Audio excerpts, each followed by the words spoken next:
Bapak Ibu yang terkasih, pada malam hari ini saya akan sedikit membacakan, ada sedikit renungan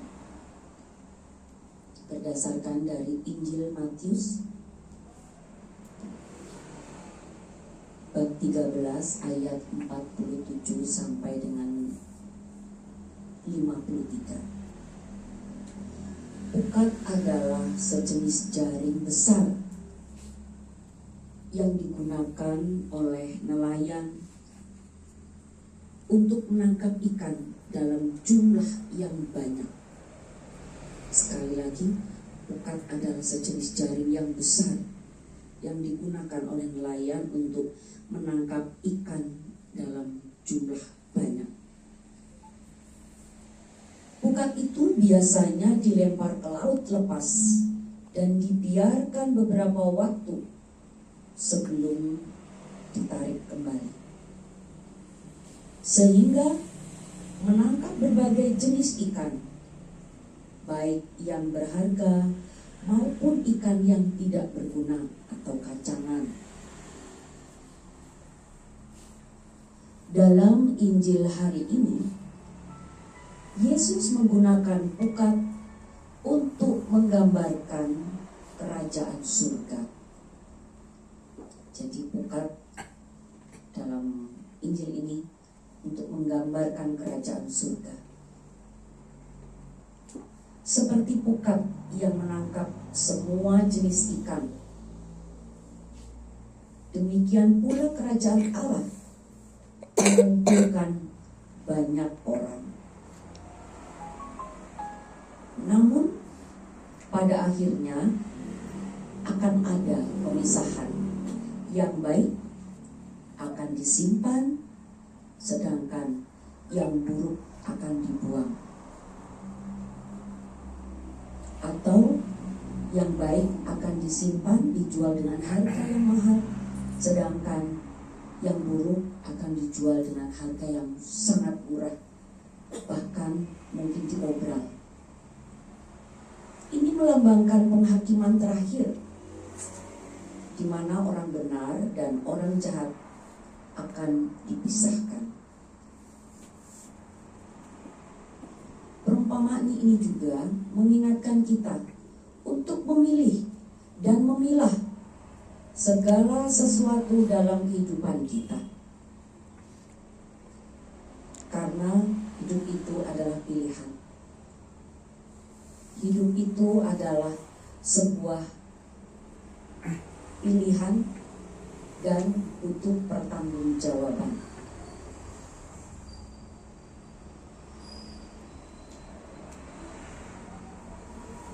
Tentu saja kita selalu diundang untuk memilih segala sesuatu yang baik, yaitu segala sesuatu yang mendukung kita untuk bertumbuh di dalam iman. Undangan-undangan itu kadang kita tidak sadari, karena kita egois, karena kita mau menang sendiri, mau benar sendiri, dan kita juga diharapkan meninggalkan segala sesuatu yang mengkerdilkan dan menghancurkan hidup kita, khususnya menghancurkan iman kita. Terkadang orang ingin memperkaya, tetapi mengkerdilkan orang lain, menghancurkan orang lain. Maka dengan perumpamaan ini, marilah kita bersama-sama menjadi orang yang bijak untuk memilih mana yang dapat menumbuhkan iman dan mana yang dapat mengkerdilkan iman kita. Bahkan terkadang kita harus mengambil resiko, mengambil pertanggungjawaban. Resiko itu juga pun resiko secara sosial, resiko secara religi. Bapak Ibu yang terkasih, semoga dengan permenungan pada malam hari ini kita diingatkan kembali untuk bijak, menumbuhkan dalam iman dan meninggalkan sesuatu yang dapat menghancurkan. Amin. Dari pengalaman saya di Kedaton, di Jawa, itu sudah hal yang biasa. Namun hal-hal yang biasa ini tadi seperti halnya tadi di dalam Injil, bahwa istilahnya itu kita di dalam menjaring ikan itu tidak semuanya itu kena semua. Namun dengan adanya hal seperti ini kayak KBG ini sebenarnya sesuatu yang sangat luar biasa untuk menurut saya. Inilah kesempatan kita untuk menyatukan umat kita. Walaupun toh memang di dalam menjalaikan itu pun tidak selalu kena banyak, tapi kalau kita selalu rutin pasti suatu saat akan terjadi juga. Bisa gitu Pak. Nah, yang kecil ini kita tidak usah perlu minder, istilahnya kita itu di dalam kalau kita bicara itu tidak usah perlu minder, tapi yang kecil inilah justru yang menjadi penguat bagi kita semua. Jadi kita tetap bersatu demi kemuliaan Tuhan dengan berdoa bersama dengan secara rutin. Tidak hanya di kelompok-kelompok ini, di keluarga-keluarga kita pun kalau kita selalu berdoa bersama di dalam keluarga, itu yang menjadi kekuatan kita untuk menyatukan kita dengan Tuhan sendiri.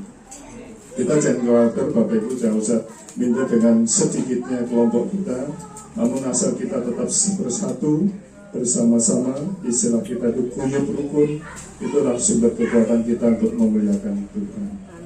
Ya. Nah, yaitulah semoga di dalam kelompok ini, di lingkungan Santa Elizabeth ini tidak tercerai-berai dengan adanya sesuatu yang menggosip-gosipkan satu dengan lain. Kita tetap jalan dengan apa adanya. Inilah kekuatan kita. Pengalaman-pengalaman memang perlu kita gali bersama. Tidak, kita nggak usah takut.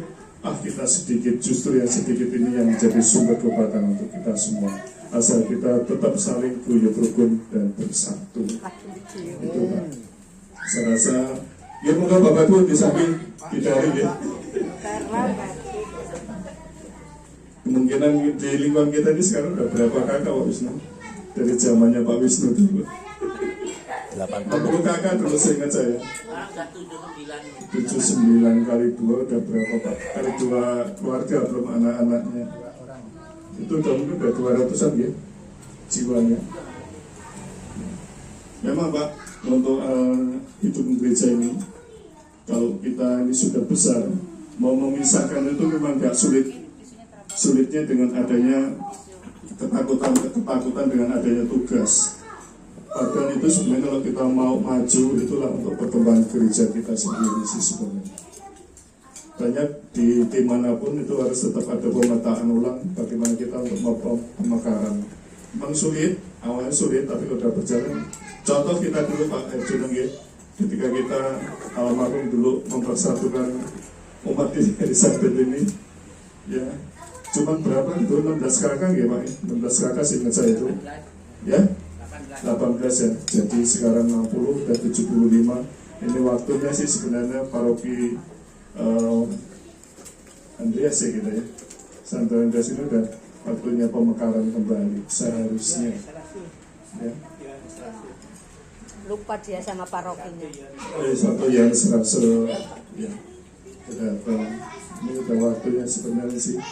Memang kalau kita nggak dipaksakan, kita nggak akan berkembang. Ya begitu-begitu aja. Kita terlalu yang dengan ketakutan akan tugas-tugas kita. Itulah. Saya rasa sama aja di sana sini. Namun dengan pengalaman saya di sana itu ya kita harus tetap memaksakan. Kalau nggak paksa kita nggak akan maju. Saya rasa itu dari sini. Sekedar dulu perkataan.